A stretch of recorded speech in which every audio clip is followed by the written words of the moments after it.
Hello and welcome to PFF Fantasy Football Podcast. I'm your host, Ian Hartitz, and we are back with our regularly scheduled programming Wednesday podcast. Great day to be great, as always, everybody. Very special guest today. You hear him here every single week, none other than PFF's own Andrew Erickson. Andrew, happy Wednesday, man. How about that? Or Tuesday. No, I don't even know what day it is. There we go. It doesn't matter what day it is. We know that we're finally getting some of these OTA reports. News is trickling in. Hype is building. Kyle Pitts' ADP is on the moon. What more could you ask for? Had one of those tweets yesterday where it made its way out of fancy Twitter and got to real life Twitter. And my goodness, things get ugly quickly. You know, we're not going to talk too much Julio Jones here. Believe you me, the second he is maybe traded, we will. But for right now, still just nothing but rumors. And, you know, I just wanted to note that Calvin Ridley is a wide receiver one with Julio Jones and also without Julio Jones. And many were mad at me for saying that, implying that Ridley is better than Julio Jones. No, it's okay in the year 2021 to have two wide receiver ones on the same team. Everybody, not illegal, but again, not exactly the subject of discussion today. We are continuing our two-part series with looking at basically how can every offense in the league go wrong. You've seen the graphics from PFF, CBS, pretty much everyone. It's the quarterback, running back, wide receivers, and tight end. And they say, who's stopping this offense? We're going to go through every offense and identify exactly who could stop them. You know, as much as we want to be positive about everyone, as easy as it is to make a highlight clip for almost every single player in the league, things do go south, and we're going to try to pinpoint exactly how. So if you haven't listened to last week's edition, we went through every NFC team. Today, we will be going through AFC. So Andrew, we're going to start things off with your favorite squad in the AFC East, the New England Patriots. How could things go wrong in 2021 in Foxborough?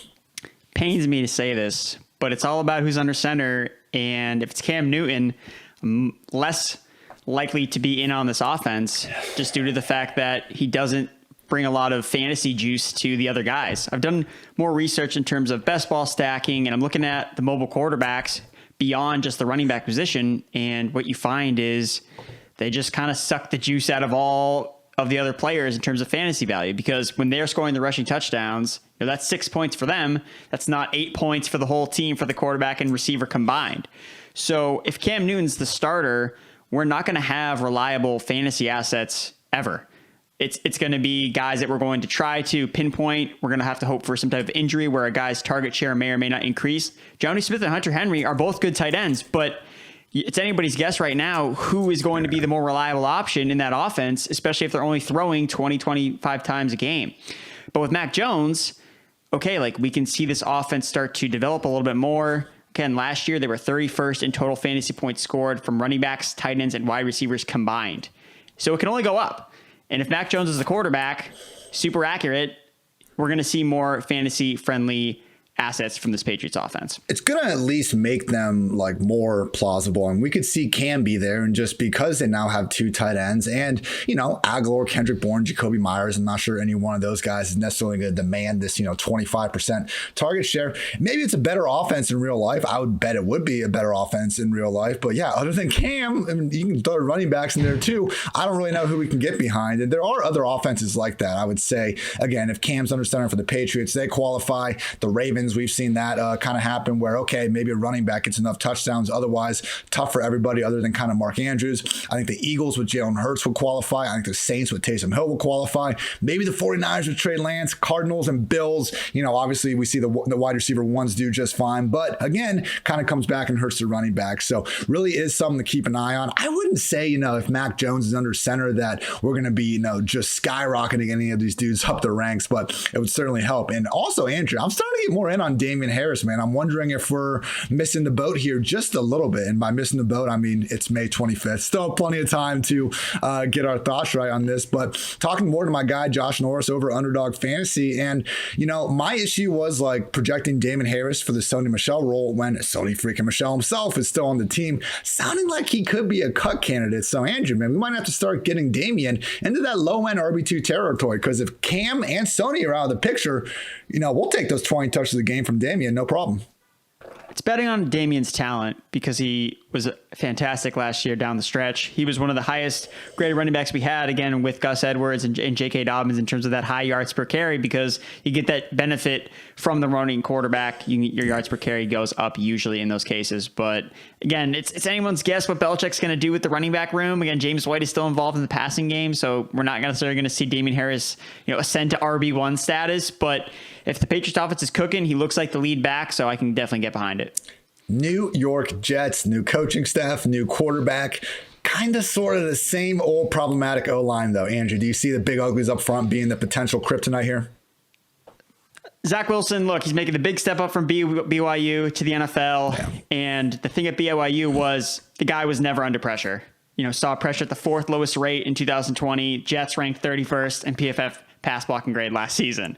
So, and Sam Darnold, Joe Flacco were 1 and 2 respectively in terms of pressure rate faced last year. Sheesh. That's the big question. Is Zach Wilson going to be able to adapt to being under pressure more? Because even if the offensive line is improved, you got Becton and going into his second season, you got Vera Tucker, who they traded out for. So it looks better on paper, but we need this to mesh. And look, where you talk about the Kyle Shanahan scheme as it's this, skeleton key to all quarterbacks and offenses and running backs, and it just makes everybody great. But look, Michael LaFleur isn't Kyle Shanahan. Right. Like, he's not the same guy. So for us to kind of be like, oh, well, it's just going to be Shanahan's offense in New York, it may be more of a poor man's Shanahan's offense, which may or may not be nearly as good or as fantasy friendly for us. So Zach Wilson, again, you don't have to pay a lot for him, but I think that he's interesting as like a quarterback to a late guy because, look, you talked about it before. The Jets, they're the cheapest stack you can get across the board. Yeah, I mean, I'm still waiting for Zach Taylor's Bengals offense to, resemble the Sean McVay archetype that we were told about over the years. Yeah, look, if Wilson's given time, I think it'll be better, but I'm with you, man. I am concerned if he's even going to have that. And those pressure rates, look, pressure can be more indicative of the QB holding the ball than the offensive line. Last year, we did see Darnold and Flacco each post top 12 slowest average time to throws. With that said, people, some of the cool tools we have behind the scenes at PFF helps us account for these things. So I went ahead and I looked at who is getting pressured the most, even when they get the ball out in under 2.5 seconds. We had the 49ers, the Vikings, and the Titans at 20.3%. Kind of makes sense, just the way they kind of lean on play action, obviously not really having all that mobile a quarterback. So with all due respect to Ryan Tannehill, but big jump up to our two worst teams, the Jets at 24.1% and Jason Garrett train picture Giants 27.4% in the lead. So that's the problem. Darnold and Flacco weren't necessarily helping the offensive line by holding onto the ball, but even when they were getting out, things were just evaporating awfully quickly. So, we want Zach Wilson to be good. I want every quarterback to be good because football is so much more fun when we have good quarterbacks on both sidelines. Might be, a tough job, though, if he's not able to stay off his back in 2021. Andrew, what about the Miami Dolphins and why is it rising second-year quarterback Tua Tagovailoa? It's all resting on the shoulders of Tua. They surround him with weapons that have speed. The thing that they didn't have last year. They had Parker and Preston Williams and a bunch of other slow guys, and the only guys that were fast couldn't catch the ball. Jakeem Grant, come on, man, catch the ball. Jalen Waddle brings the speed and yakability element that they just didn't have in this offense. The same thing you could say with Will Fuller. Again, PFF zone, Jared Evans pointed this out when Will Fuller first signed with the Dolphins. Deshaun Watson averaged almost 3 fantasy points per game more with Fuller on the field. Yeah. Just having Will Fuller on the field, whether he's a distraction, whether he's catching the ball, whether he has half a hamstring, it doesn't matter. He's going to increase the efficiency of his quarterback, kind of like Deshaun Jackson has done throughout his career because of his ability to win the ball deep. So I love the fit there with Will Fuller improving to his outlook. And Waddle, again, deadly after the catch. Average more yards per reception after the catch. No other Power 5 receiver did since 2014. Last year, Miami's wide receivers and tight ends ranked 30th in yards after the catch per reception. And as a fun fact, Ian, how many missed tackles do you think that Mike Gesicki has forced in his career? Oh, man, I'm going more than Zach Ertz over the past few years. But overall, I'll say 6. One under, it's 5. 5 missed tackles forced for Mike Gesicki. I don't know. The guy's super athletic, but for some reason, he just doesn't break a lot of tackles. I know his ADOT is a little bit longer, so he doesn't have as many opportunities to really break tackles. But come on, Gesicki. You got to break more tackles than that. Bro, Like, we're done with Mike Gesicki in fantasy. I'm sorry, people. I liked him. I've liked him over the years, but he was their slot receiver. They just drafted their new slot receiver 6th overall. Like, it's, they're not going to play him full-time in line. I think he'll be the most productive Dolphins tight end, but in fantasy, man, I'm not touching this dude. He's still going as a tight end 1, I think, because of the past, not because of the future. But yeah, it is, Tua is the answer to our question about how this offense could go south. He wasn't as bad last year as people thought. It was a weird situation for him to come in, post-hip injury, weird COVID training camp, and then just being on a competitive team, man, where he wasn't really asked to do much more than try to manage the game. And when he was trying to manage the game, like, my goodness, the wide receivers he was throwing to. Here are the guys that got targets when Tua was under center last year at wide receiver: Devontae Parker, Lynn Bowden, Jakeem Grant, Matt Collins, Isaiah Ford, Malcolm Perry, Preston Williams for like a game, and then even Antonio Callaway got out there for a few snaps. So just brutal, man. And truly adding 2 guys with just terrifying speed like Will Fuller and Jalen Waddle, even if they aren't the best versions of themselves, like, we're going to see this offense take a step forward. I have my doubts that Tua gives us anything in terms of a fantasy QB, just because, like, he had a QB4 performance in week 14 in that Chiefs game. Otherwise, he was never higher than QB15. So even though he has rushing ability, like, he's almost more like, homeless man Russell Wilson with it. Like, he uses it to get around, doesn't take off nearly as often as Russ. Like, he had 3 games, I think, where he had 25 or more rushing yards, but like his other 6 games combined, I think he totaled like 20. So just not getting the floor. Even with the efficiency goes up, we got a good defense. Hopefully Tua gets the efficiency up, but either way, I'm just not super in tune to reaching on him in fantasy land. What about the Buffalo Bills, Andrew? And I mean, if you just look across this roster, you do not see many holes. So excited to see where you go here. The only major issue they have is at the running back position. And again, it's really up to them if they just decide to use it or not. And last year they just decided, hey, we're not going to use our running backs, and they almost made it to the Super Bowl. So you can't blame them for what they did. But at the same time, I'm still a believer in Zach Moss. I think that he can still be the lead back in that backfield. I think that we've seen enough from Devin Singletary to kind of know that he's really more of a complimentary back. He's not going to lead a backfield. And when you look at Zach Moss, it was really the injuries that held him back. And unfortunately, that's kind of been his bugaboo throughout his entire football career. In college, he was banged up a lot, obviously got banged up last season. But if you look at the biggest thing with Moss is, okay, we need to get goal line touches. Josh Allen is there. He's the vulture. He's scored 8 rushing touchdowns the last 3 seasons, at least 8 rushing touchdowns. So with Zach Moss, we have to look for those opportunities. And when you look at the games he was healthy last season, he actually led the team in carries inside the 5-yard line when he was healthy. He had 8, Allen had 6, Singletary had 2. So, and without Moss, Allen only had 3 carries in all those other games that they played.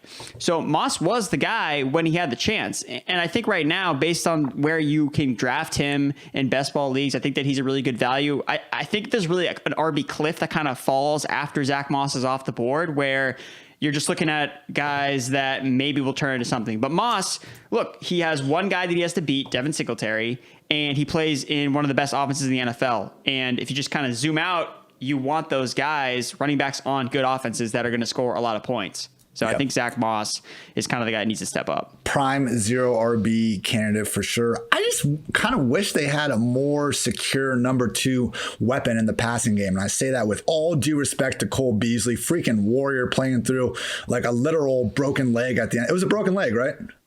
Yes. Yeah, actual Greg Jennings real life shit from Cole Beasley. Like, all the respect to that guy. He is going to be 32. Emmanuel Sanders is 34. That was their replacement for Smokey Brown, who we also love, but let's face it, he couldn't really stay healthy consistently. And after that, man, Gabe Davis, he was okay last year, but you weren't seeing like just one. He was kind of like Michael Pittman to me. Like, you saw some good flashes, but a whole lot of his production just seemed to be like nobody was paying attention to him, and he got given the ball, with the fantasy friendly end zone target or something like that. So I'm not out on Davis. I just didn't see enough to say like, okay, he can beat his passing game's number 2 or something. Same thing with Dawson Knox. The guy flashes on a weekly basis. Maybe it's a big catch. Maybe it's a great block. Still, we see him, at the top of the leaderboard and drops, and, just expecting him to take the leap forward. Stephon Diggs cannot do everything. As we've seen over time, you really need, PFF's own Eric Eager has done great research on this. Like, you need to have more than one great receiver in today's NFL. You can't kind of build it the same way, I think, as he could in the past. So, this is a small issue. Again, I said before, it was very hard to even find a problem with the entire Bills roster. But to me, if Beasley and Manny Sanders start playing their age, I think we could see this passing game have a bit rougher time than, just the general laser show we were seeing week in and week out in 2020. But hey, maybe you disagree with me. Maybe you think Cole Beasley and Manny Sanders are going to go the hell off in the perpetuity. So if you believe that, and if you like fantasy football, and if you like playing fantasy for money, you need to check out Underdog Fantasy. Great transition by me there. Underdog's got everything, including season-long and playoff best ball. Best ball is a season-long game where you draft a team like you normally do, but that's it. There's no in-season roster management. Underdog automatically selects your best performers each week, saving you loads of time. So go to Underdog Fantasy and deposit $10 using promo code PFF and get a free PFF Edge annual subscription. That's promo code PFF. Draft now at Underdog Fantasy. Usually Andrew, myself, or Jared, we got Kevin Cole also. We have a stream usually going once a week. And also you can catch myself and RotoWorld's John Daigle every Friday, 6 p.m. Eastern on over at their Twitch doing a stream as well. Getting our drafts in. Always a good time. Bring your brews, bring your edibles, bring whatever you want. And we will talk to you then. Moving on though, Andrew, we got AFC West here. Kansas City Chiefs. Bills and the Chiefs, we're going to the two offenses where you really can't find a problem. But what would it be if you had to see this Chiefs offense somehow not finishing as, let's say, a top 10 scoring unit? All right, flipping it back to you, Ian, keeping this podcast interactive. Who am I talking about? Which player is this? Highest passer rating generated since 2019. Russell minimum Gage. 100 targets. Oh. No, it's not Russell Gage. I thought you meant passing. He's so good. As a receiver. So highest pass rating generated since 2019. Okay, it's Miko Hardman. I know that stat by heart. Correct. Yep. Second highest yards after the catch per reception since 2019 is also Miko Hardman. So look, the thing is, they got to get someone to step up. Like you mentioned before, they need a guy behind Travis Kelce. They need a guy behind Tyreek Hill. And I think that Miko Hardman can be that person. And for the first two seasons, I wasn't really on to Miko Hardman that much. I kind of felt that he's like the Tyreek Hill backup. Like if Tyreek Hill gets hurt, like he'll step up. And I've played Miko Hardman so many times in DFS when Sammy Watkins was out just to be disappointed. And I started to get frustrated with what he's actually going to become. But when you look at his transition to the NFL, this was a player that played defensive back at Georgia. Like he hasn't been a receiver for that long. So for us to be really disappointed with him after 2 years of him playing okay, like he hasn't been this. I mean, I just listed off the stats. Like, how can you say he's been this terrible player that hasn't been? He's been super efficient with the opportunities he's gotten. And what's interesting enough, again, the new stat on PFF threat rate, Miko Hardman's threat rate or target rate on routes run increased by 6% from his rookie season up to 19%, which was the fourth highest increase behind only Robbie Anderson, Calvin Ridley, and Brandon Cooks in 2020. So that's a great indicator that, look, he is getting involved more when he's on the field. Mahomes is looking for him more often as he's running these routes. Again, a lot of stuff happened last year. He had COVID. He lost time in the lineup because of that. So, look, I've never been a Miko Hardman truther or really believer, but I think I am now into year 3. Yeah, Miko and my guy Chris Herndon. I might have just been a year too early. Just got to keep the bandwagon moving. We hit some rough patches, blew out some tires, but we got some gas back in the thing and moving on forward into 2021. I'm with you, man. He's just, I think it's like AJ Brown and Miko are like top 2 yards per target with Justin Jefferson, I think, up there as well over the past 2 seasons. And I get it. Miko, his just manner in which they get him the ball. Obviously, defenses can only pay so much attention to him with Kelce and Tyreek. I would never compare Miko as a real life wide receiver asset to AJB or Justin Jefferson, but we don't really care how he gets the yards in fantasy land. And if they can finally just sign him up for, a couple rush attempts or pop passes, however you want to do it per game, man, it could be really useful. We saw it in that Bills, AFC championship, must have punt, goes back to the bench and throws the coat over him in disgust. What did they do? They came back, they gave him a rush attempt. He rips off a 50-yard run, ends up scoring on a short screen. We see him be explosive in the kick and punt return game. Again, he just turned 23 in March. As you said, he was playing cornerback until like his sophomore year in college. So it makes sense that we haven't seen him, be the most polished player to this point. What those players, who was it? It was Miko, Devin White, and a couple other guys like ran 40s at isolated locations. And Miko clocked a 4.22. Man, it's absolutely absurd. Sammy Watkins is gone. Yeah, it's not ideal. Demarcus Robinson and Byron Pringle are back, I guess. But, I'd probably take that over over them like actually putting real resources in someone else that we hadn't seen in this system. So Miko, more opportunity, and he's cheaper than ever. So good stuff there, Andrew. I guess, we didn't talk about why the Chiefs could bust. We just kind of went off on Miko Hardman. It'd be the offensive line, but as we saw in the Super Bowl, but even then, people just realize, as bad as you might remember that Super Bowl being, Tyreek Hill let that pass bounce off his helmet. Byron Pringle let the absurd sideways Mahomes throw go right through his hands in the end zone. Like, even in the worst game you've ever seen the Chiefs offense look, they were 2 drops away from being 1 drive away. So, a lot of 1 drive away, hindsight this, hindsight that, I get it, but they have done a good job, I think, adding to the offensive line. Fully expect this team to continue to be the scariest offense in the league. Andrew, what about the Los Angeles Chargers? Once again, here we are in May looking at them on paper, seeing a lot we like, but as we've seen the Chargers over the year, they are going to Charger. So how could you see this offense going south? LA was tough to figure out where I wanted to point out a weakness. Again, the offensive line was their biggest weakness at the end of the last season, but they made a lot of changes to improve, adding center Corey Linsley, guard Matt Filer, and then obviously first-round rookie tackle Rashawn Slater. So massive upgrades across the board. You want to draft Austin Eckler this year for sure.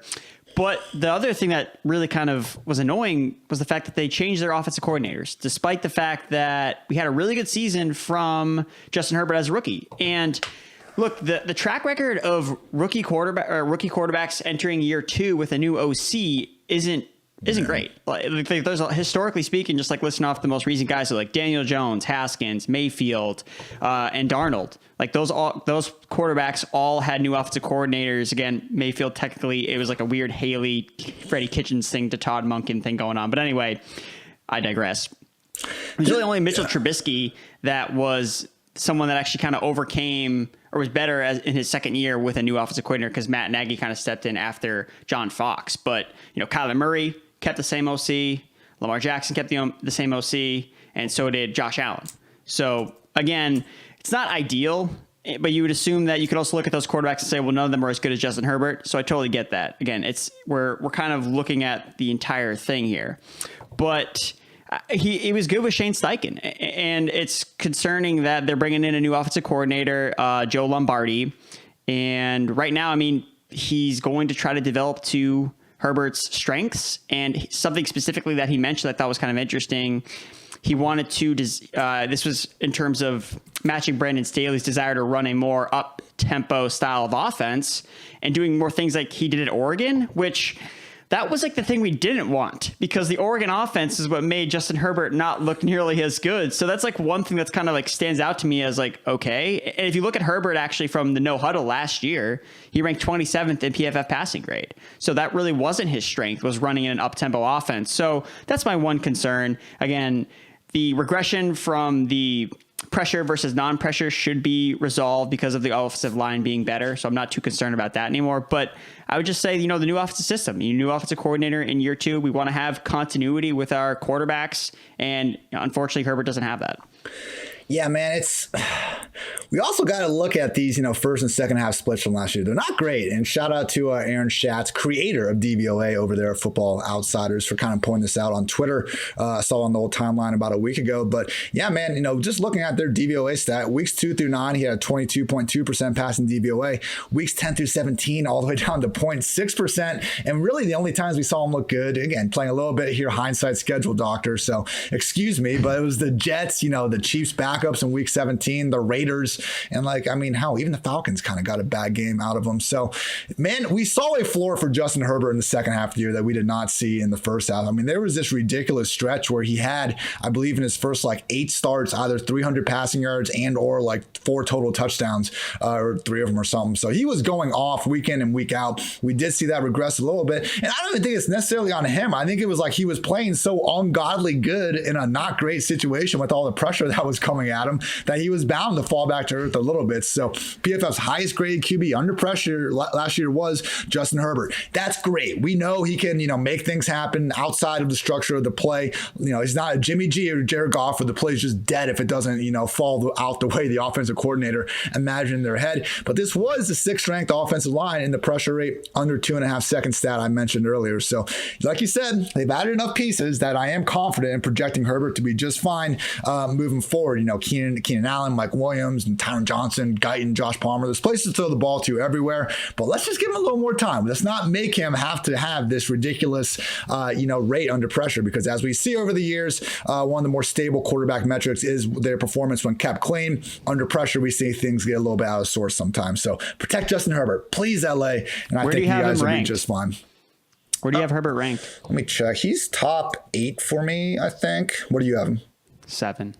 Let's see. Moved him up front of. I recently moved him in front of Russell Wilson. I have Russ just ahead of him. I have Herbert 1 spot ahead of Rodgers, 1 spot ahead of Jalen Hurts. Jalen Hurts is the one I'm just dropping a little bit. It's like he might be an awful passer. He kind of was throughout last year. Moving on, though. I'm not going to like this one, but Andrew, why could the Denver Broncos not do well on offense next year? And be Starts nice. with be them nice. Not trading for Aaron Rodgers. Yeah. That would be the worst thing that they don't do would stop them. It's the quarterbacks. Yeah. It's Drew Lock, it's Teddy Bridgewater. We looked at this offense. This team is just loaded up and down the board. You have skill players off the charts that other quarterbacks would be dying to have. Aaron Rodgers would love to be throwing passes to some of these guys here obviously, no offense to Devontae Adams. He's amazing. But if you look at just the entire rosters, I mean, I'm going to say the Broncos probably have just as good skill position players as the Green Bay Packers do. So yeah. I would say, so with Drew Lock and Teddy Bridgewater, for me, I think I'd rather have Teddy Bridgewater be under center. I think that it makes more sense from the receiver standpoint because he's just more accurate. Like he finished 3rd in adjusted completion percentage last season. He's not going to necessarily play a YOLO ball where we think that we're going to have these great fantasy friendly environments with Teddy Bridgewater under center. It's not going to happen. But look, the guy supported the 3 top 30 fantasy wide receivers last season. Again, DJ Moore, Robbie Anderson, Curtis Samuel were all really good receivers. Not great, but good. But we just need someone to get the ball into Jerry Jeudy's hands at this point. Like that's what we're begging to happen. We can't watch him destroy a DB's ankles anymore without him catching any type of passes or getting any type of statistics for it. So I think Teddy Bridgewater makes more sense to put in there. He actually scored more 19 plus fantasy points in games than Lock did in 2019. And if you want to play the touchdown regression character here, look, only 2 quarterbacks last season threw for at least 3,700 yards and threw less than 24 touchdowns. Bridgewater only threw 15 touchdowns in 15 games. Yeah, it's not good. Don't you dare make that out to be a positive. Okay, but I'm just saying, like, that doesn't. It was because of the red zone. They're so inefficient in the red zone, and I would bet on that regressing positively, especially when you have guys like Jerry Jeudy, guys like Cortland Sutton, big red zone guys. Which, when you look at the Panthers wide receivers, they don't really have that. Yeah, man. Teddy actually was better last year because he finally showed off a rushing floor. I mean, with the Saints, he played 14 games with the Saints and he had 39 carries for 36 yards. With the Panthers last year, he at least had 279 yards, 5 touchdowns. He had one even, I think it was like a 15-yard touchdown run where he was making dudes miss. He looked far more like the guy coming out of college athletically last year than he did with the Saints. So, hey, maybe he builds on that and he does perform better than Drew Lock because Teddy was certainly better than Drew Lock last year. But I will go to my grave saying that Drew Lock has a higher ceiling than Teddy and, a bunch of other quarterbacks that people want to just slander or not slander and just put that towards Drew Lock. So I would just point out that I agree with you. This Broncos receiving core is great. They were my number 1 spot for Justin Fields to potentially land, before all the whole Rodgers hoopla came on. But I would just mention that last year, Drew Lock, he got 31 snaps from Cortland Sutton. Noah Fant was playing hurt all year. Lock himself got hurt and was dealing with COVID. Jerry Jeudy, as great as he was route running, he was also one of 3 receivers to drop at least 10 passes. KJ Hamler was a little bit banged up. Let's see what it looks like when we get him this offense that we know has such a high ceiling. Because last year, one of my favorite stats to throw out there, only quarterbacks with a better big-time throw rate than Drew Lock: Aaron Rodgers, Russell Wilson, Deshaun Watson, Patrick Mahomes, Tom Brady, and Derek Carr. Now, the only guys with the worst turnover-worthy play rate: Jake Luton, Mitch Trubisky, Nick Mullins, Brandon Allen, Mike Glennon, Joe Flacco, Jalen Hurts. So pick your poison. Obviously, being the Drew Lock stan that I have become, I'm going to, hope he winds up a little bit more with the former group as opposed to the latter. We shall see. But man, if Drew Lock can even be like 80% as good as I want him to be, dude, this offense could be a lot of fun to watch in 2021 and beyond. What about the Las Vegas Raiders, Andrew, who we gave a lot of credit on this podcast throughout last season? I'm not feeling like we're going to be doing that same thing here in 2021, though. There's a lot of different options you could go with here that's going to stop this offense. Probably starts at the top with John Gruden. I mean, it's really not Derek Carr. I mean, Derek Carr has been the one that's actually been playing well. It's really been the supporting cast. I feel like Gruden's been a little underrated play call. I mean, he might do some silly roster construction, though. Yeah, that's really what more I'm referring to is the roster construction, because you got the revamped offensive line. You now have Kenyon Drake added into the fold, who's going to play some type of joker role, which Lynn Bowden basically, I guess, couldn't figure out and got himself traded to Miami last year. So that's kind of making this backfield much harder to trust with Jacobs and Drake. And yeah, there's a lot of different pieces. There's really not that many Raiders players I really want a part of besides Darren Waller. Like, we know that he's going to see an insane amount of target share. I think that you recently moved him up to number 2. I know we talked about that on a podcast. I also moved him up to number 2 because the dude is locked in to, I mean, his target share was third best last year behind Diggs and DeAndre Hopkins, and he plays tight end. And they just swapped in John Brown for Nelson Aguilar. So I don't see how Darren Waller isn't just the focal point of this offense once again. They're going to be trailing in a ton of games. They have a brutal schedule, especially to start the year. Like Jacobs was so touchdown dependent. The worst thing about the Drake and Jacobs thing is they both scored double-digit touchdowns last year, and they may not combine for double-digit touchdowns this year. So it's definitely tough sledding for the Raiders offense right now. And I feel like Carr might have more of a down year because I think he's going to be asked to do more, and he's going to press, and I don't think the results are going to be pretty. Yeah, I think that last point is the best one there, because I think the O-line, like when they were just cutting everybody in March, we were like, what's going on? They did get Incognito out of retirement, drafting Leatherwood, whether you think it was a reach or not. I mean, okay, it's still, even if at worst, a top 2-round guy. So I think the O-line will be not, hellaciously bad or anything, but I think they might need the O-line to be elite for Derek Carr to be as good as he was over the past 2 years. I mean, from 2015 to 2020,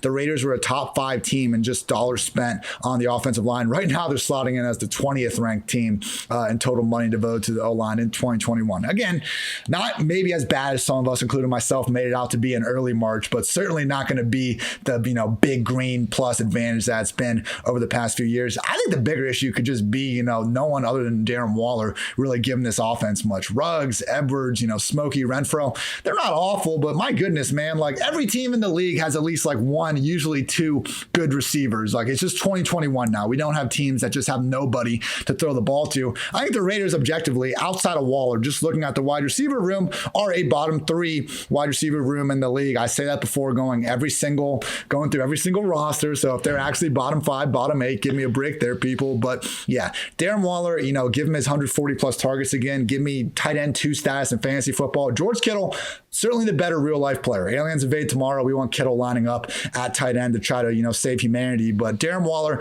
I think, has all the gifts, all the tools, and most importantly, all the targets to be a diamond in what should be a pretty rough overall Raiders offense. Andrew, we are moving on to the AFC North, though. What's going on with the Cleveland Browns, who return everybody? They have, freaking loaded offense. Defense is looking great after, they really just did a good job, I think, throughout free agency and the draft to get into it. I may or may not. And by that, I mean, I did put $25 in their Super Bowl odds yesterday, Andrew. It all leans on Baker Mayfield, though. It does. It leans on Baker Mayfield. And I think to an extent that also means it leans on Odell Beckham, because we haven't seen we haven't seen OBJ in his prime status in seemingly a while, but I think that he could bounce back. Like, I'm definitely on the OBJ train that the team is not better without him. It just, Baker Mayfield just happened to get also better, and he wasn't on the field at the same time. Like, that can happen. He was getting more comfortable in the offense. And you also look at the schedule that the Browns played to start the year. Brutal schedule to open the season against a lot of the top defenses. They opened against Baltimore, Washington, Colts, Pittsburgh, 4 of their 5-6 weeks last season, each graded out as a top 12 defense by PFF. That's how quarterbacks work these days. When you play good defenses, your fantasy points go down. When you play crap defenses like the Texans, your numbers go off. And that's what happened. They had a much easier schedule down the stretch when OBJ wasn't in the lineup. But you look at his numbers when he was playing, he led the team in deep targets, end zone targets, ranked 6th in the league in air yards before he went down in week 7. Beckham saw more deep targets than Jarvis Landry saw during the entire season. and he finished 5th in target rate on deep routes run. So look, do you want Rashard Higgins, Donovan Peoples-Jones, or Anthony Schwartz running these post routes? Or do you want OBJ running the post routes? Like, come on. Like, we want OBJ back. We want him healthy because he can take this Browns offense to the next level. I bet they would have liked to have him when they played the Chiefs. And I bet people wouldn't be saying, oh, well, the Browns are better without OBJ. It's like, no, they probably would have had a much better chance of winning that game if OBJ was playing. When Mayfield had Beckham on the field, he targeted his first read on 58% of his dropbacks, moved up to 63% without. I get that we don't want Baker just saying, I need to get Beckham his 12 targets per game, no matter how many guys are on him. That's not good for the offense. What we need is the version of Baker we saw in the second half of last year, or even, the second half of 2018 when he was a rookie. We need that guy with a coverage shifter like OBJ to make everything easier. In terms of just his per route and per target, mostly per target efficiency, Beckham hasn't been all that different than the guy that we saw in his last 3 years with the Giants. He's only averaged 0.5 fewer yards per target in 2019-2020 compared to 2016 to 2018. The reason why he hasn't been balling out in fantasy is volume. That's why we always talk about this, people. With the Giants, he averaged over 10 targets per game in every single season. In 2019, he was at 8.3. In 2020, he was at 6.1. All right, take away the 2-snap game he got hurt. It still only goes up to 7 targets per game. So it's just tough to make do on that. I'm buying this offense becoming more pass heavy in the second year. Baker Mayfield freaking doesn't have to learn a whole new playbook this offseason. Like, I think that's going to be great. And yeah, just this idea that people are taking Baker having better splits without Odell as like this offense being bad when OBJ was out there. They got overwhelmed by Baltimore and Pittsburgh in the first 6 weeks. Other than that, man, they scored 49, 35, 34, and 32 points. They had as many 30-point games in those 6 games with Beckham as they had the rest of the season, including the playoffs. So it just, I think people have this weird vendetta against OBJ, man. I don't get it. Like, for someone that, what's the worst thing OBJ's done throughout his career? The Josh Norman game, okay, that was, pretty freaking crazy. But going on the boat, proposing the kicking net, just a bunch of knucklehead shit that actually didn't hurt anyone. Like, there are far worse people in this league for people to get mad at than OBJ. And it certainly does annoy me. Like, where does it end with the wide receiver 1 being out and we're critiquing the QB? Like, Russell Wilson averaged more yards per attempt in 2018 than he did in 2019 and 2020. Is DK Metcalf the problem? Of course not. But that's like the argument we're trying to make here with OBJ. Drew Lock was better in 2020 than 2019. Is that because Courtland Sutton wasn't on the field? Kirk Cousins averaged more yards per attempt without Diggs. Like, it's so insane when we put it in any other situation, but people actually want to run away with this for OBJ and Baker. Don't do it. Our guy PFF Sam Monson said earlier in this offseason that Beckham is his breakout candidate with the Browns. I am still a believer, as you should be too. He's not cheaper. We know he's going to be the wide receiver 1. Buy OBJ, everybody. Andrew, what do you think about the Cincinnati Bengals, though? And can this O-line hold up? Joe Burrow, top 10 fantasy quarterback. That's what I love. That's what I want to happen. That's what I want to have happen, because this offense is going to take flight, laser show. It's going to happen. Just the offensive line. That's the one thing we need. Just got to be average, top 20 even. I'll be fine with that. Just get Joe Burrow some protection. Look, they added Riley Reid from free agency, and they drafted guard Jackson Carman. Okay, Jackson Carman with pick 46. Look, he's not a barn burner. He's not one of these elite guys. They could have manipulated the draft differently, but I think at the same time, look, he's going to solidify the interior. He could be a tackle option down the road. But again, they didn't need a tackle option because they were able to sign Riley Reid. So again, we don't need the super elite offensive line necessarily to help Burrow, because the volume is going to be there. The passing volume is going to be there. And I know that the social media team tweeted out the graphic of me saying top 10 fantasy quarterback. And the first thing I see, of course, is, until he gets hurt in week 2, until he gets injured in week 5. Always. It's guys, come on. Just because he got hurt last year doesn't mean he's going to get hurt this year. It's not how it works. Yeah. It's not how this works. So chase the passing volume. Again, Joe Burrow was 3rd in expected fantasy points per game last season, behind only Dak Prescott and Josh Allen, because they were throwing the ball all over the freaking place. And now you're adding Jamar Chase in replace of AJ Green, arguably the worst receiver last year. Come on. Yeah, I got Joe Burrow as my QB10 as well. My tier 3, which I defined as mix of upside with a demonstrated floor alongside Brady, Tannehill, Stafford, Matt Ryan, Baker Mayfield. Yeah, it's on the O-line, but look, he was able to not quite post top 10 numbers when he was playing last year, but he was a more than usable quarterback. They got smacked around in a couple matchups, 8 sacks against Philly, 7 versus Baltimore. I mean, rough goes against Pittsburgh and Washington, but everywhere else, all the good defense, all the good defenses. They just caught some beastly defensive lines in the first 10 weeks, unfortunately. So we kind of knew when to fade him with it because we could just see what was coming. I think this is a reasonable chance to expect some positive regression from the group. These young guys are going to get better as they continue to play. They used around, even though they didn't, people wanted them to not draft Chase and add to the O-line. And, but we'll see how that pick works out. I was team go with the potential generational quote unquote wide receiver 1. But either way, they used their round 2 pick on Jackson Carman. They got Jonah Williams in round 1 in 2019, Billy Price round 1 in 2018. They have put resources towards it. I know we haven't seen the immediate returns, but I'm somewhat confident that we see them at least start to approach mediocrity here in 2021. Andrew, what about the Pittsburgh Steelers? And does it happen to be their, how old is he now? 45, probably 38-year-old quarterback in reality? It's Big Ben and it's the offensive line that are the two main issues with the Pittsburgh Steelers. But I guess the offensive line is starting to gain some steam. It seems like people are starting to finally kind of realize that, look, the offensive line especially for the running back position, specifically speaking in terms of Najee Harris, it really doesn't matter that much. And honestly, I'll point out, look, this offensive line is probably going to be better anyway because they added resources to it. Again, they added 3rd round center Kendrick Green from Illinois. Look, Marquise Pouncey was terrible last year. He retired and he was PFF's 5th lowest graded run blocker. So thank you for retiring because he wasn't good last year. So they drafted Kendrick Green, who was was PFF's 3rd highest graded interior run blocker last year on the FBS. Pat Freiermuth, look, he's a tight end. I get it. He's not an offensive lineman. But Vance McDonald, Eric Ebron, both ranked outside the top 40 in PFF run blocking last year. So those guys were not helping at all in terms of blocking. At least now you have a blocking tight end that can potentially also help open up some holes for Najee Harris.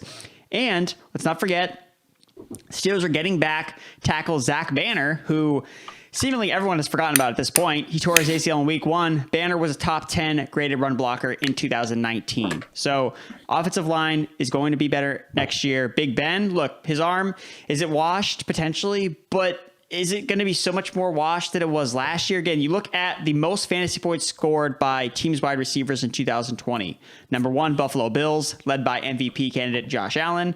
Number 2, Pittsburgh Steelers, led by washed up Big Ben. A reminder that fantasy football and real football are at times on total opposite ends of the spectrum.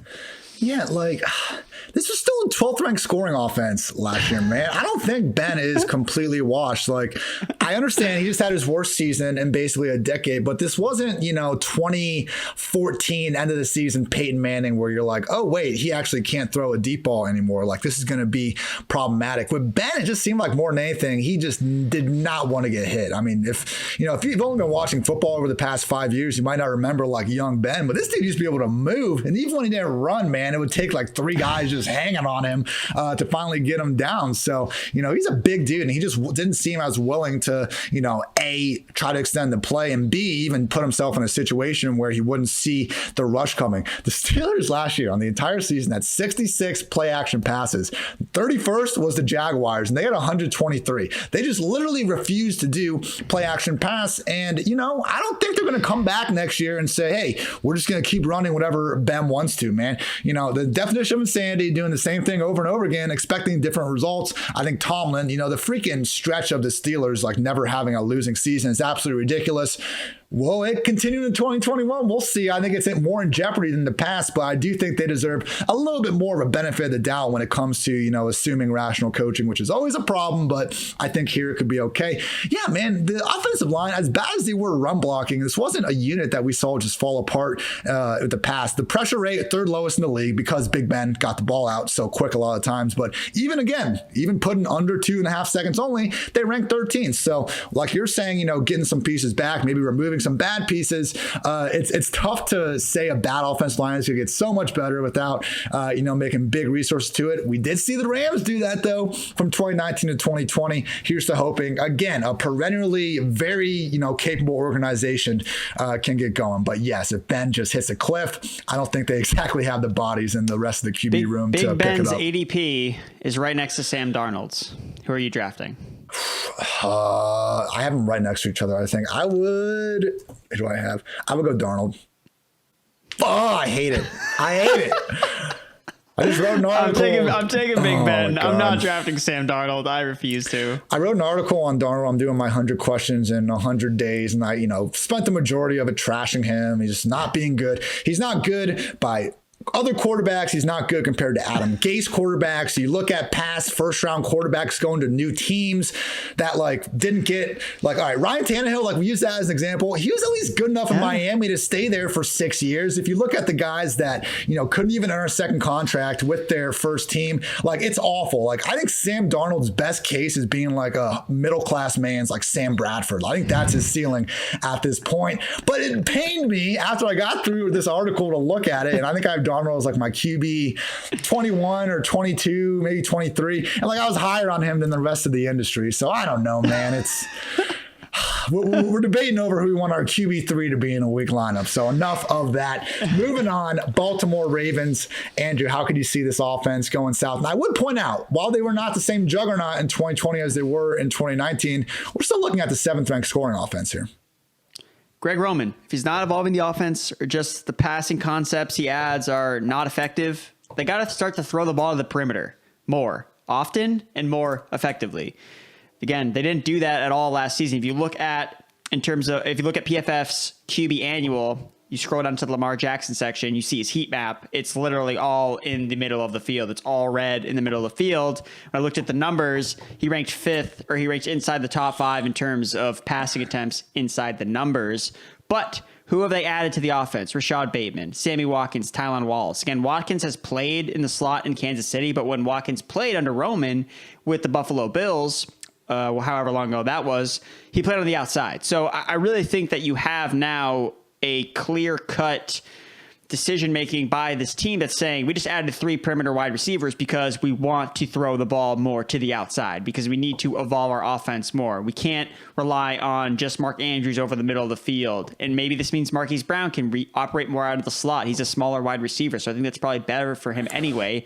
Willie Snead is out. You have Devin Duvernay also probably working in the slot, but those guys shouldn't be the vocal point of your passing attack. You need legitimate receivers. And now that they've added some guys, I think we're going to see that from this offense. But again, if Greg Roman decides to kind of stay in his ways and not continue to adapt and evolve, then we're going to have issues.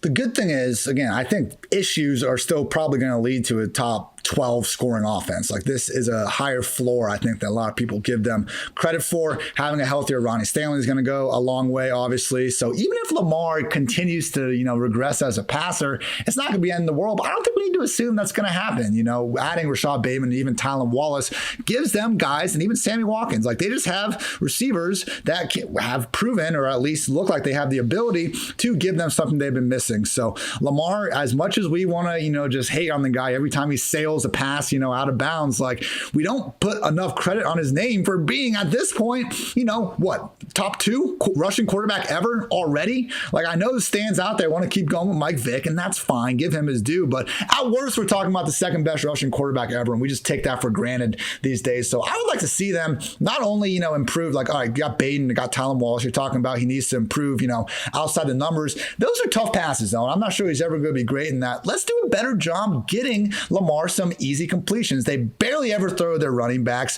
He was 32nd among 44 qualified QBs in the amount of yards coming after the catch. Lamar should not be an air yard first quarterback. And I know that you can say a part of it is going to be the accuracy and stuff, but look, Matt Ryan was dead last in that. Baker was 2nd to last. Tom Brady was 4th to last. It's just, you can't just pin down Lamar's lack of accuracy. So let's get Duvernay some more of those pop passes that we know he can do a lot with. Let's just try to make things somewhat easier easier on Lamar. He does not need to be the only quarterback in the league to carry his entire offense. Here's to hoping that, again, those improvements at receiver and offensive line help him potentially overcome some of the troubles he had, again, light troubles he had in 2020. Encourage everyone, though, hey, if you think that, Andrew and I are completely full of shit and this fantasy thing just isn't your cup of tea, we invite you to check out PFF's Podcast Network, which covers everything NFL, college, and fantasy football. You can recap the NFL draft and look ahead to 2022 with Mike Renner and Austin Gale's 2-for-1 Drafts podcast. And of course, you can get all the 2021 betting content you need with the PFF forecast. So again, PFF's Podcast Network, always working, always striving to make you smarter and make you a little money along the way as a football fan. Andrew, we have reached the last division, AFC South. How could you see the Colts blowing up in a bad way in 2021? 2 words, Carson Wentz. Look, people, Carson Wentz was good in 2017 because he was producing numbers at an unsustainable rate on third down. So was Todd Gurley. That's the thing with Carson Wentz. And I honestly don't understand the buzz behind backing him. I get can he be better with Frank Reich? Of course he can. I think that he can be. But everything that I'm looking at, all the numbers are telling me that this is a guy that is not in a really good place right now. Like last season, passer rating, clean pocket. Carson Wentz, third to last. Dwayne Haskins was second to last. Sam Darnold, who we've already talked about, and we're not even talking about the NFC today, was dead last. So you look at all of those 3 quarterbacks are now on different teams. You wonder why, right? Yeah. Because they weren't good in a clean pocket. And I actually looked and compared his 2020 to 2017. He faced the exact same pressure rate. 37% pressure rate faced in 2020, 36% pressure rate faced in 2017, his MVP season. Except the difference, 8 touchdowns, 1 pick in 2017, 4 touchdowns, 5 picks in 2020. So this isn't a player that's taking steps to get better. He's just gotten worse since his 2017 campaign. And to put the expectations that he's just going to all of a sudden come back out of where he was before because now he has his head coach. I mean, look at the weapons. How much better are the Colts passing options than the Eagles are, really? Hilton, Pittman, Campbell, Jack Doyle. It's really not that much better than what the Eagles... the Eagles have 2 first-round picks.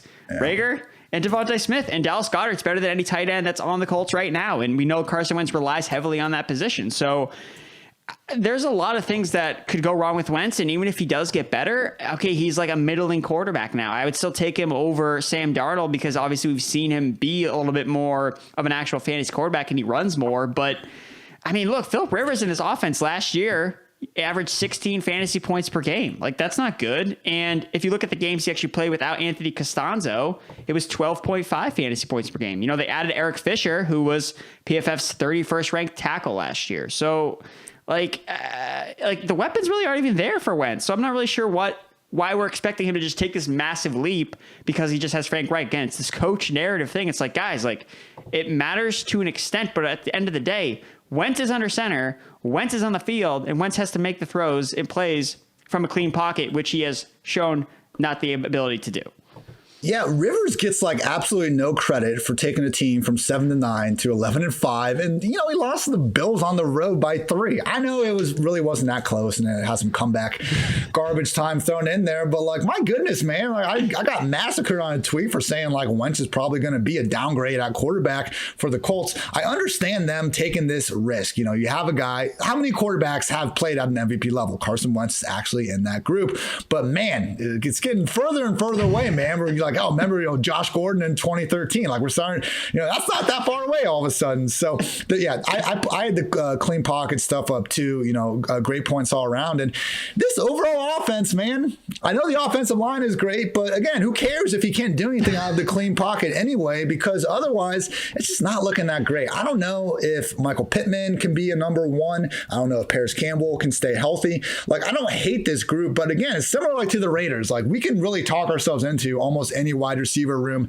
in the league. That doesn't mean the Colts don't objectively have a below average wide receiver room. They just didn't really add anybody of note to this offense. So I was, already thinking they were lacking a big, just more proven wide receiver. Hey, if we want to talk Julio Jones trade spots, I think Indy could certainly change something around there because he would obviously make every offense in the league better. But yeah, a lot of question marks for Carson Wentz, and I'm not exactly looking to try to find out what the answers are with my own money in fantasy football here in 2021.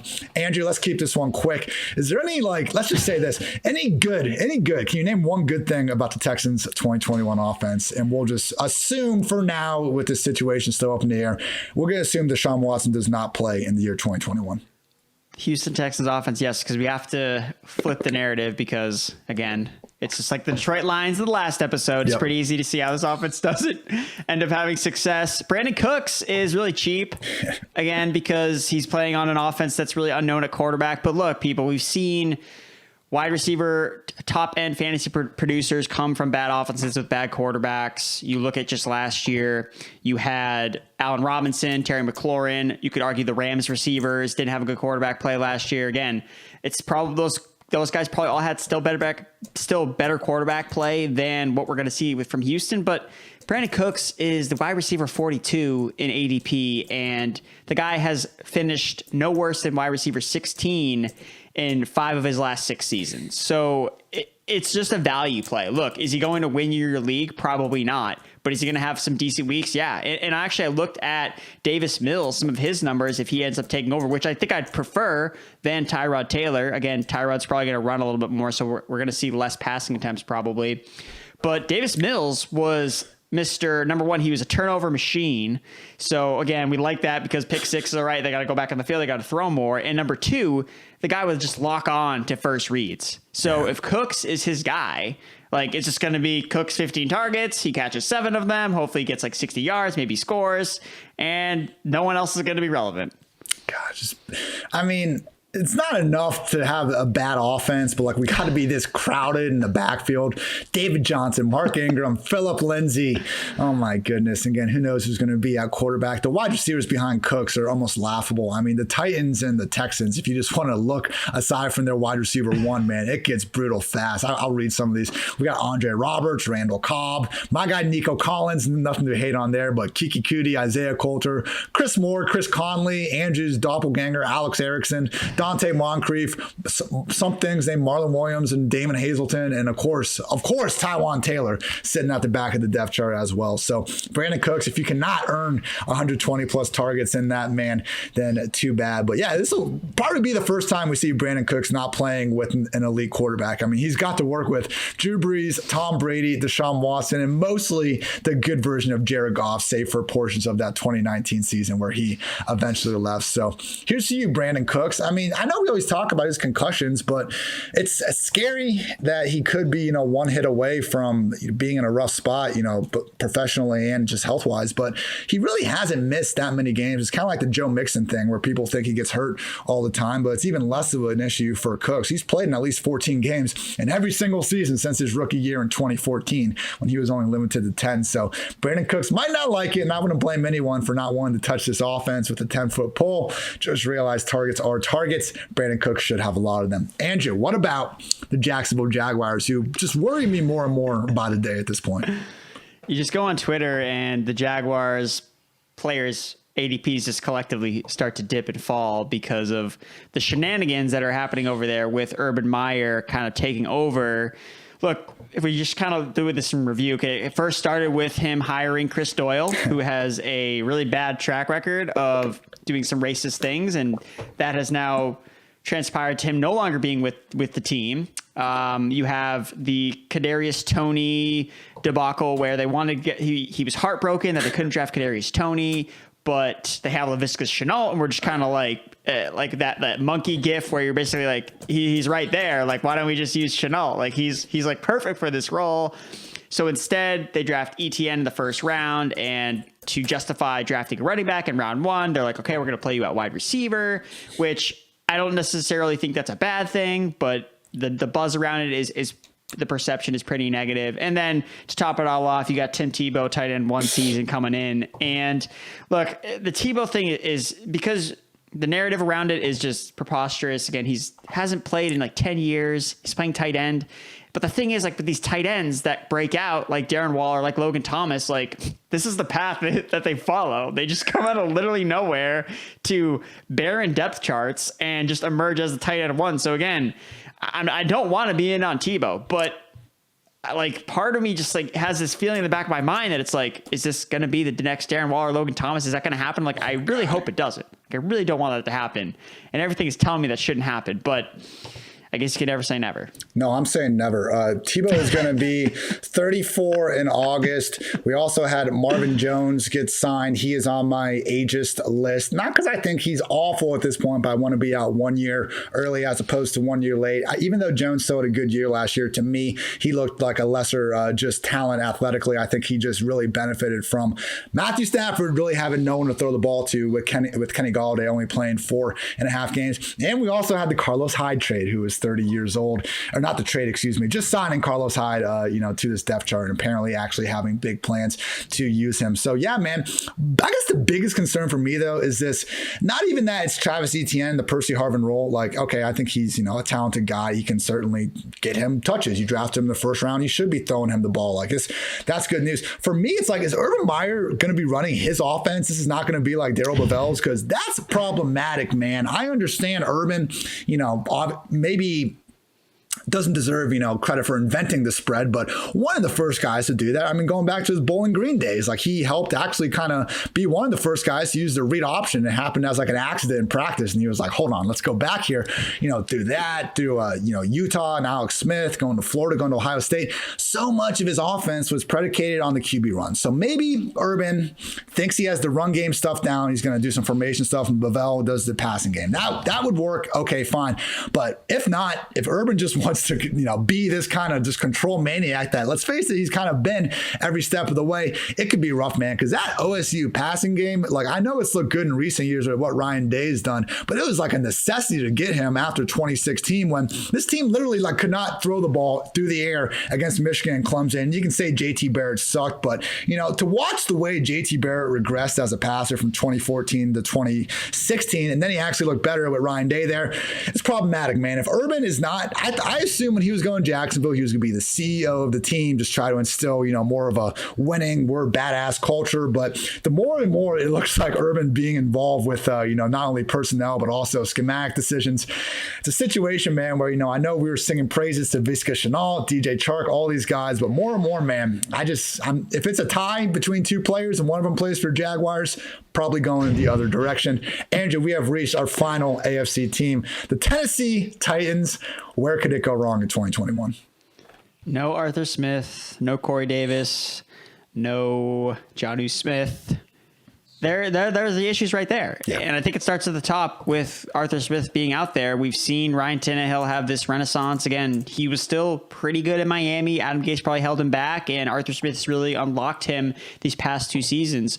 But look, this team has to regress at some point.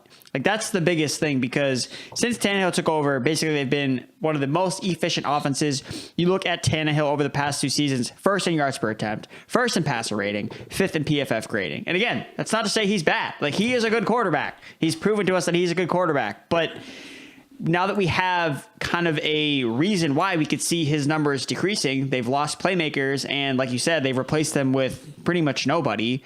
Josh Reynolds, Des Fitzpatrick, who was a fifth-round pick. I mean, look, there's a reason why Tannehill has scored more fantasy points over expectations than any other quarterback the past two seasons, and those tend to regress. Like, we see this happen with quarterbacks that just post above efficient seasons, time and time again. Eventually it's going to come back down. And could I be wrong? And this is just Ryan Tannehill? Yeah, that's totally possible. But based on the fact that they haven't added a lot of weapons, and that we're probably going to see an overall just decrease in offensive production anyway from the NFL after last season, where basically it was a boon because there was no crowd noise, so offenses could basically do whatever the hell they wanted.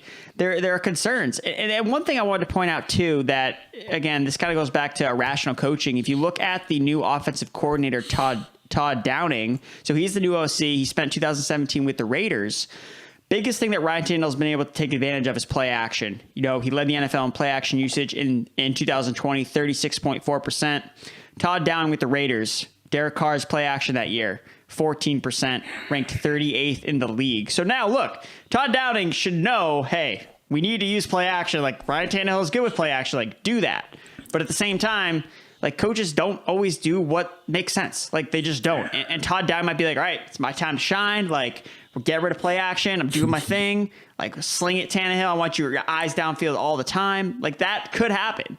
And that's just something to kind of keep in mind when you look at Ryan Tannehill, that we may not get the same numbers we've been getting from him the last couple seasons. Yeah, behind AJB, we got Josh Reynolds, Nick Westbrook-Ikhine, Chester Rogers, Cameron Batson, Mason Kinsey, who was a name I never knew until today, Des Fitzpatrick, Cody Hollister, Fred Brown, Marcus Johnson, who I actually kind of like. They got Marcus Johnson. I like Marcus Johnson. Yeah, I was about to say, why is he so far down the our lad's depth chart? It is what it is. But yeah, man, it's Fitzpatrick's someone that the more Tannehill's someone I look at more and more. I'm like, damn, should I really be, ranking him inside the top 12? Might want to be sliding him a little bit. He does run. I do still have my doubts this defense takes a big step forward. So hoping that, he just has enough kind of fantasy friendly volume to overcome this projected kind of loss in efficiency. I would just say, I think you're spot on, but I would just say this, people don't fall into the trap that, only AJ Brown's out there. Like they're not going to freaking, defense is going to be able to put so much attention around him that we shouldn't draft him